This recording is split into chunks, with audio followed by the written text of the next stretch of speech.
আজি গাহৰি বনাম লাই শাকৰ সৈতে একেবাৰে এটোপো তেল নিদিয়াকৈ বইল কৰি লোৱাৰ পিছত কেৰাহীত দিয়া হৈছে আৰু নিজে গাহৰিবিলাকৰ পৰা গাহৰিৰ পিচবিলাকৰ পৰা তেল ওলাবলৈ ধৰিছে। নিমখ দিছোঁ আৰু নিমখ দিয়াৰ পিছত দেখা পাইছে কেনেদৰে একদম পূৰা তেলবিলাক ওলাই গৈছে।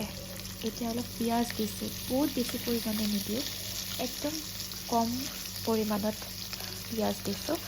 আৰু এতিয়া মই দিম আদা নহৰুৱে ইয়াৰ ফ্লেভাৰটো বহুত ধুনীয়া কৰি তুলিব। তাৰপিছত এয়া একেবাৰে অকণো নকটাকৈ লাই পাতবিলাক নিজে সিজি যাব, অকণো কাটা নাই, মই মোহাৰিও দিয়া নাই।